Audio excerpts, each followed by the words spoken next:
Madame, Messieurs, bien-aimés dans le Seigneur Jésus-Christ, Shalom.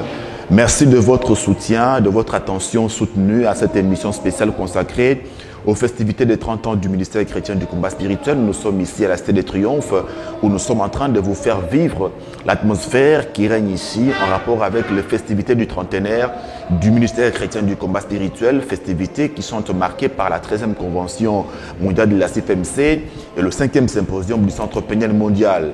Tous les sièges, presque, du ministère chrétien du combat spirituel à travers le monde sont représentés à ces festivités. Et nous voyons comment chacun essaye de marquer de manière indélébile son passage ici à la Cité des Triomphes. Nous recevons donc pour vous, dans ce numéro spécial, le chef de mission de la Fondation Langui Wosho au siège de Cotonou au Bénin, Papa Peter Mavungu, qui est également avec son épouse le coordonnateur régional du ministère en Afrique de l'Ouest. Papa Peter, shalom. Shalom, Papa Christophe. Comment se comporte le siège de Cotonou par rapport à ces festivités? Par rapport à ces festivités, nous sommes bénis, nous sommes dans la joie parce que 30 ans représentent pour nous une grande victoire, une grande espérance. Si le ministère a survécu au bout de 30 ans, ça rassure. Et surtout, si le ministère a pu survivre après ses fondateurs, Papa et Maman Olingui, ça donne beaucoup d'espoir. Et le siège de Cotonou que nous représentons est rempli de beaucoup d'espoir, beaucoup de joie et beaucoup de foi d'être présent ici à Kinshasa. Environ combien de délégués pour le siège de Cotonou? Pour cette fois-ci, nous avons une délégation de 11 personnes ici à Kinshasa. C'est peu par rapport aux précédentes manifestations. Évidemment, parce que si je peux me remémorer, en 2016, on avait une délégation d'environ 34-35 personnes. Mais il faut comprendre que la maudite pandémie à coronavirus est venue compliquer un peu le voyage international. Oui. Ce qui a fait que le déplacement qui était un peu plus simple est devenu un peu plus compliqué. Oui. Mais malgré toutes ces exigences, le peuple des dieux de Cotonou s'est soudé le main pour que sa délégation puisse être présente à Kinshasa pour honorer les dieux de Papa et Maman Olingui, mais aussi pour saluer cette œuvre de continuité qui est en train de s'abattre ici à Kinshasa. 11 personnes qui se déplacent pour Kinshasa avec quelles attentes de manière globale? Comme je venais de le dire, Papa Christophe était dans 30 ans, c'est rassurant. 30 ans, le ministère a survécu à beaucoup d'épreuves, à beaucoup de combats. Laissez-moi remémorer un combat récent, le combat de la Cité des Triomphes. Oui. Nous avons suivi des lois avec beaucoup d'attention. Et cette victoire que le Seigneur a donnée au ministère nous a ragaillardi, nous a donné une foi indestructible dans le peuple des dieux de Cotonou présent à Kinshasa et le grand nombre qui est resté à Cotonou, mais qui est connecté via CVV International à Kinshasa, à ces festivités, croient que Papa et Maman Olingui ont eu une alliance certaine avec Dieu. Et cette alliance continue d'agir, même si eux-mêmes ne sont pas là. Même si eux-mêmes ne sont plus là, 4 ans déjà, depuis qu'ils ont déménagé pour la patrie céleste, quel est l'état de santé de votre siège de Cotonou? Un siège dont on connaît le niveau d'attention qui bénéficiait de Papa et Maman Olingui. Évidemment, le siège de Cotonou a eu la grâce que plusieurs sièges n'ont pas eu d'héberger pendant plus d'une année. Oui. Le couple visionnaire Papa et Maman Olingui. Donc c'est un siège, comme vous venez de le dire, Papa et Maman avaient une attention très soutenue sur le siège de Cotonou. Et cette grâce a également attiré beaucoup de combats, vous allez bien le comprendre. Mais au milieu de ces combats, le siège de Cotonou, nous avons la paix et nous avons la joie. Et depuis un certain temps, par la grâce de Dieu, le siège vit de plus en plus. Le siège redécolle, c'est comme un avion qui était sur le tarmac avec quelques difficultés, mais le grand ingénieur Jésus-Christ a su remettre les choses à sa place et l'avion est en train de faire le taxi pour prendre le grand décollage. Donc c'est pour dire que le siège de Cotonou va très bien. Est-ce qu'il va vraiment à l'image de ce qu'il devait être? Et quand on voit tout l'investissement spirituel, je parle là de la 9e convention mondiale CFMC en 2009 à Cotonou, toute l'attention qui est allée avec pour Cotonou, est-ce que cet état de santé-là est-il vraiment à la hauteur de ce qui a été investi à Cotonou? Bon, c'est relatif, Papa Christophe. Nous sommes dans un ministère de combat spirituel. Qui dit ministère chrétien de combat spirituel dit combat. Et Maman n'avait sans cesse de le répéter. Nous traversons des combats terribles, mais nous avons l'assurance de la victoire. Au milieu de ces combats, nous avons la victoire. Au milieu de ces combats, nous avons la bonne santé. Aujourd'hui, aussi vrai que nous avons de frères et sœurs qui témoignent la grandeur de ces dieux, aussi vrai que nous avons des frères et sœurs qui sortent de ténèbres pour la lumière, aussi vrai que nous avons des frères et sœurs qui épousent ces messages du combat spirituel pour changer de vie, pour marquer un pas nouveau avec le Seigneur, nous bénissons le Seigneur. Et nous disons que peut-être, de manière relative, ce n'est pas encore à l'image, mais nous sommes en voie de manière inexorable pour refléter cette image que papa et maman Olengue auraient voulu que le siège de Cotonou reflète non seulement dans la sous-région ouest africaine, mais également dans le monde. Alors, comment vous vivez, vous, le chef d'émission, le couple Mavungu? Nous profitons de l'occasion pour saluer maman Aline Mavungu et tous les enfants Mavungu qui nous suivent, et tous les chrétiens combattants du ministère à Cotonou, au Bénin. Nous vous saluons au nom puissant de Jésus. Amen. Comment vous, au niveau de l'instance dirigeante de la mission Fondation Lingui Wosho à Cotonou, comment vous digérez toute l'attention que papa et maman Olangui accordaient à Cotonou dans la continuité de l'œuvre? Bon, nous, déjà du vivant de papa et maman Olangui, nous avons considéré que c'était une grâce. Mais dans ma petite marche avec le Seigneur Jésus, j'ai compris que la grâce accompagne toujours la responsabilité. Qui reçoit la grâce reçoit une lourde responsabilité sur ses épaules. Maintenant, nous considérons que c'est une grande responsabilité. Papa et maman ont beaucoup aimé le siège de Cotonou. Maintenant, c'est nous, le siège de Cotonou, d'être responsables pour faire des choses à la hauteur de cet amour que papa et maman Olangui ont eu à manifester. C'est-à-dire nous inscrire de manière forte dans cette œuvre de la continuité. Et je peux vous rassurer que par la grâce du Seigneur, ce n'est pas un exercice facile, mon frère, mais par la grâce du Seigneur, nous sommes en train d'y arriver, petit à petit, de nous inscrire dans cette œuvre de la continuité. Qu'est-ce qu'elle signifie pour vous, cette continuité-là? Elle implique quoi? La continuité implique premièrement, parce que le message du combat spirituel est fondé, basé sur le respect scrupuleux de la parole de Dieu, de la volonté de Dieu, premièrement. Deuxièmement, à ma compréhension, bien sûr, le respect de la vision que le Seigneur a donnée à papa et maman Olengui. Donc, dans cette continuité, nous voyons premièrement, principalement, le respect scrupuleux de la parole de Dieu. Nous devons demeurer dans les Écritures. Par exemple, cette année, le Seigneur a inspiré à nos dirigeants à partir de Kinshasa un thème merveilleux qui nous interpelle tous, qui appelle encore notre responsabilité pour la pérennisation de cette œuvre. Nous demeurons dans le respect de la parole de Dieu. Nous demeurons dans l'application de la volonté de Dieu, premièrement. Et secondement, comme je l'ai dit, dans l'obéissance à la vision que le Seigneur avait donnée à papa et à maman Olengui, conduisant pour nous les responsables, le peuple de Dieu dans la délivrance et également dans la maintien de cette délivrance pour la gloire de Dieu. Comment se porte justement cette vision-là au siège de Cotonou? Nous y efforçons. La vision que le Seigneur a donnée à papa et à maman Olengui, déjà maman de son vivant les disait que c'était quelque chose de très délicat. Parce qu'il s'agit du ministère chrétien du combat spirituel. Vous savez, mon frère, on peut louer, on peut adorer le Seigneur, on peut intercéder, on peut prêcher. Mais lorsqu'on s'élève dans le combat spirituel, on devient une cible privilégiée du diable. Nous gênons le diable. Nous gênons le sorcier. On bouge ses intérêts, on bouscule ses intérêts. On bouscule ses intérêts comme tu viens de le dire. C'est pourquoi nous avons des retours de combats visibles.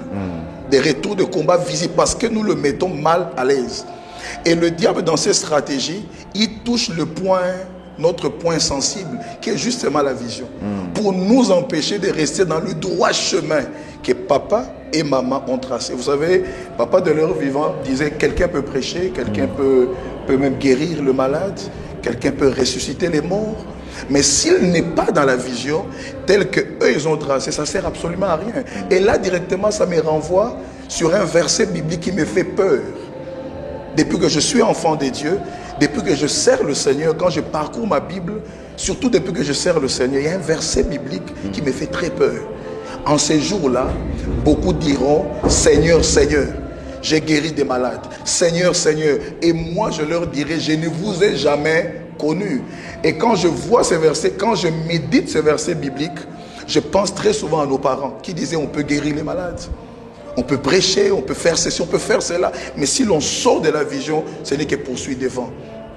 C'est pourquoi nous nous efforçons par la grâce du Seigneur à demeurer dans cette vision, dans l'obéissance de cette vision, tout en conservant le message pur du combat spirituel. En fait, c'est la question que tu as posée. Demeurer dans la vision, c'est également conserver le message pur. Authentique du combat spirituel. Faire comme si papa et maman étaient à côté. C'est vrai qu'aujourd'hui, papa Alain et tous les Zolang, ils sont loin ici à Kinshasa, mais nous considérons qu'ils sont avec nous.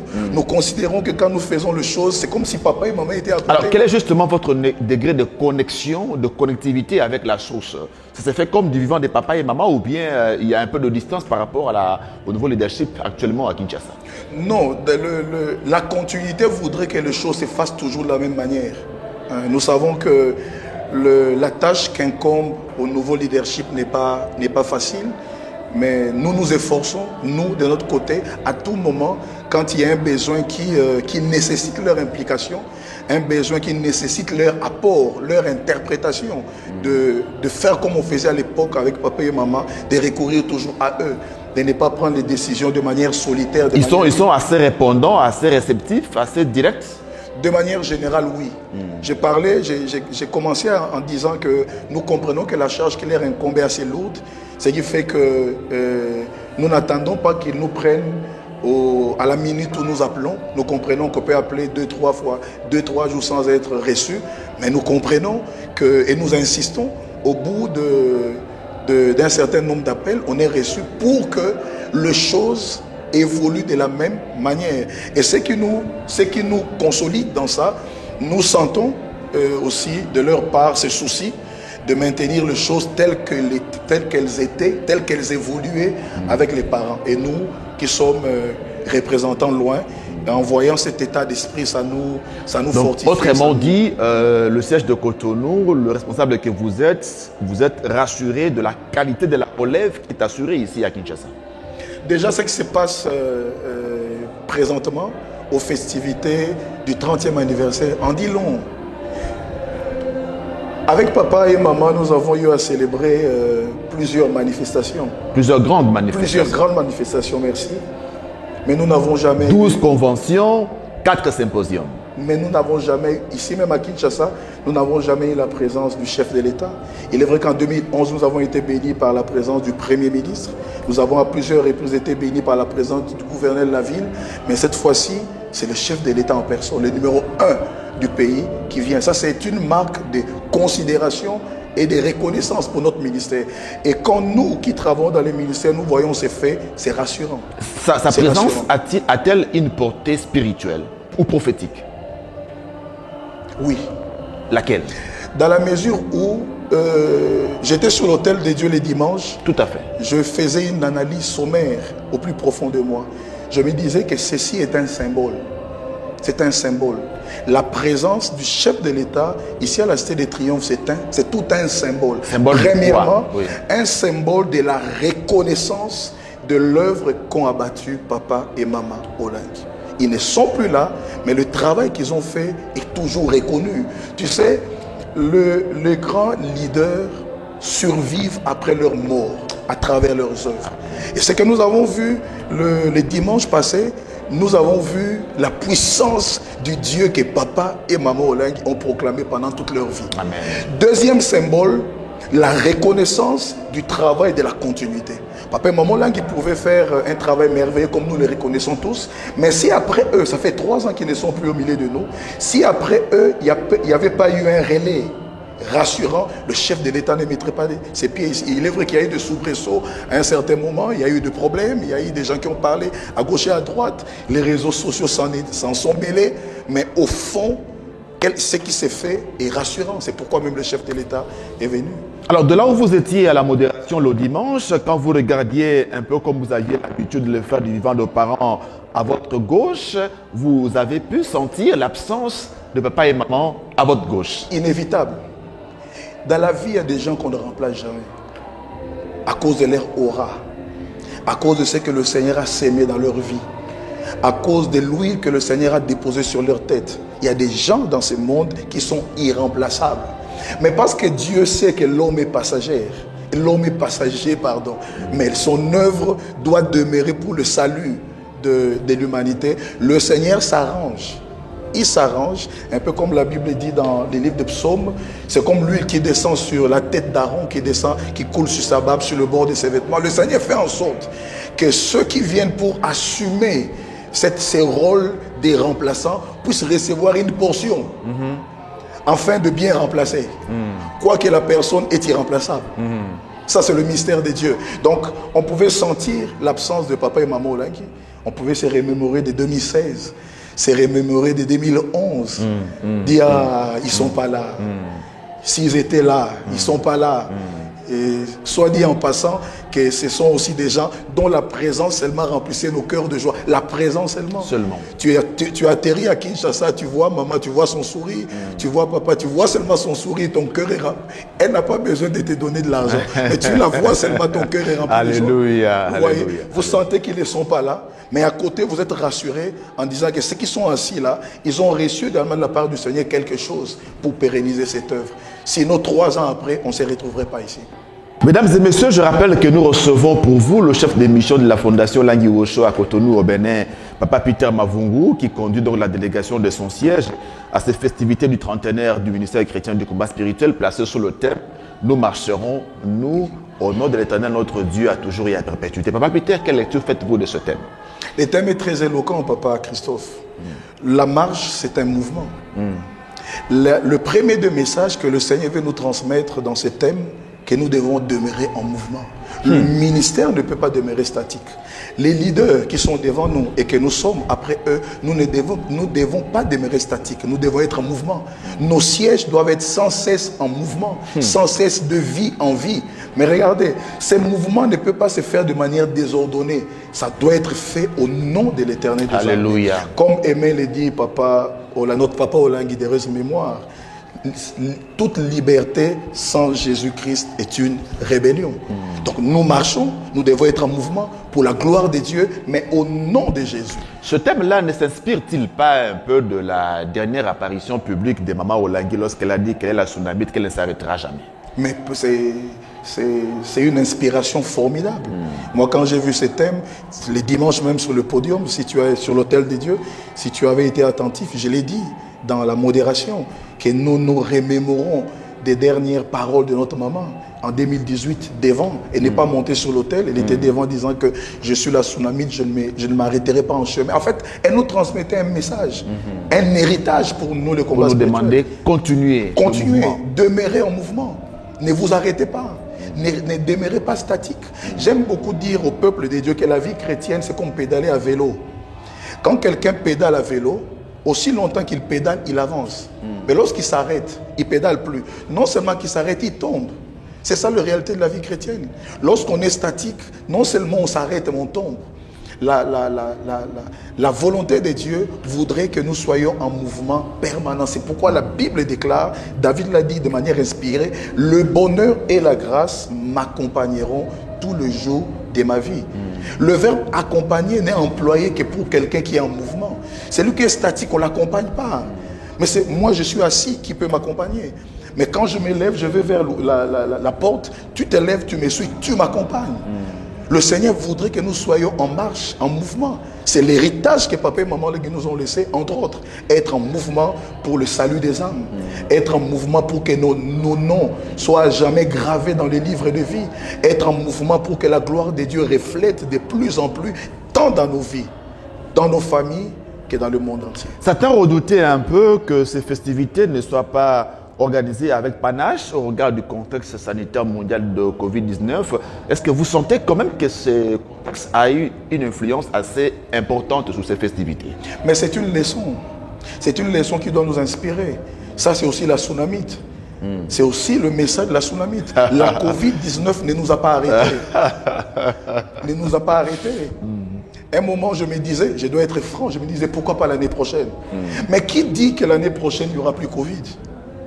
Parce que l'année passée, les estimations de l'OMS et consorts disaient qu'en 2021, vers la fin, le Covid va disparaître, si j'ai bonne mémoire. Mais voilà, nous sommes encore en train de lutter avec Covid. Mais qui dit que l'année prochaine, 2022, nous serons totalement à l'abri de Covid? Non, c'est aussi la message de la tsunami. Ça doit nous inspirer. Malgré les épreuves, nous évoluons. Et ça aussi, c'est un héritage de papa et maman qui n'est reculé devant aucune barrière, devant aucun obstacle. pour montrer que leur Dieu était puissant. Et si nous voyons le nombre de délégués qui sont représentés, évidemment, ce n'est pas à la hauteur de manifestations passées, parce que les contextes étaient différents, mais ceux qui ont pu faire les déplacements pour Kinshasa, dans ces contextes, c'est merveilleux. Nous avons bravé Covid. Nous avons bravé Satan et la gloire revient à Jésus. Jésus a gagné. Jésus a gagné. Quel sera selon vous le nouveau visage de ce ministère après ce trentenaire? Je disais au départ que le trentenaire du ministère est rassurant, ça rassure, transmet au peuple des dieux du monde entier et particulièrement de Cotonou d'où je viens une assurance. Si nous avons survécu pendant 30 ans, nous survivrons encore. Malgré le combat, malgré les épreuves. Laissez-moi rappeler encore les combats qu'il y a eu autour de notre beau site, la Cité des Triomphes. D'aucuns pensaient que c'était fini. Il y en a qui jubilaient déjà voir le ministère dans la rue. Mais regardez comment est-ce qu'à in extremis, le Seigneur nous a donné la victoire. C'est rassurant. Je crois que le visage du ministère sera de plus en plus reluisant. Parce qu'il y a de la détermination, parce qu'il y a de la volonté. Laissez-moi vous dire en passant que même nous au Bénin, je pourrais vous étonner en disant qu'au nord du Bénin, présentement, nous avons déjà 3 noyaux qui naissent sans qu'il n'y ait quelqu'un qui puisse aller évangéliser. Je me remémore de ça parce que le matin, les noyaux qui viennent de naître à Kika, vers le nord du Bénin, je n'ai même pas encore parlé, informé au leadership. Les noyaux qui viennent de naître à Kika. C'est à travers vous, à travers CVV International. C'est pourquoi laissez-moi saisir cette occasion pour demander au Seigneur de vous rémunérer pour ces grands travaux, de vous bénir abondamment pour ces grands travaux. Seulement à travers CVV, ils ont suivi le message des parents, ils ont vu la manière dont nous prions à la Cité des Triomphes, ils se sont dit non, nous c'est ça. En fait, ça a commencé comme une église, mais le pasteur a cherché mon numéro. Au bout de plusieurs semaines, plusieurs mois, jusqu'à trouver mon numéro. Il dit non, je suis formé pasteur. J'ai l'appel pastoral. J'ai commencé quelque chose pour la gloire de Dieu. Mais quand j'ai vu ce qui se passe à Kinshasa, là, je ne veux plus d'église. Je veux être un noyau. J'ai appris que vous avez des sièges et des noyaux. Je veux être un noyau du ministère. Chaque dimanche, il m'envoie des images pour me montrer comment est-ce qu'ils évoluent. Et j'ai commencé un enseignement à distance. Je commence d'abord par les 8 questions fondamentales des papas. Pour connaître la vérité. Pour connaître la vérité. Et ils sont en train de travailler seulement dans les 8 questions. Le Seigneur est en train de se glorifier puissamment. Dans des grandes délivrances. Nous sommes en train d'aller petit à petit. C'est pour montrer qu'après les 30 ans, l'image du ministère sera plus que reluisante pour la gloire de Jésus. Papa Peter Mavungu, on va terminer par là. Un dernier mot à toute la grande famille du ministère chrétien du combat spirituel en rapport avec ces festivités de 30 ans. Bien-aimés dans le Seigneur, shalom et que la paix du Tout-Puissant soit avec vous. Le message que nous pouvons vous adresser humblement, que si en 30 ans nous avons survécu, nous survivrons encore. Amen. Maman était claire, les combats ne manqueront pas, mais que les combats ne nous reculent pas. Que les combats qui surviendront ne nous amènent pas à baisser le bras. Mais quand les combats s'élèvent, comprenons qu'il y a la victoire au nom de Jésus-Christ. Tenons bon parce qu'il y a la victoire au nom de Jésus. Et au nouveau leadership, la tâche qui vous incombe, Papa Alain, n'est pas petit, mais nous savons que derrière vous, et en implorant toujours le nom du Seigneur Jésus, le Seigneur continuera à vous soutenir, à vous fortifier pour que vous avanciez de gloire en gloire, de victoire en victoire pour la gloire de notre Seigneur et Sauveur Jésus-Christ. Merci. Merci à vous également, Papa Peter Mavungu. Nous retenons principalement 30 ans de survivance qui nous rassure également une survie éternelle. Amen. Que Dieu vous bénisse. Merci de votre attention. On se retrouve prochainement pour un autre numéro de votre émission spéciale Festivité 30 ans du ministère chrétien du combat spirituel. Merci. À la prochaine.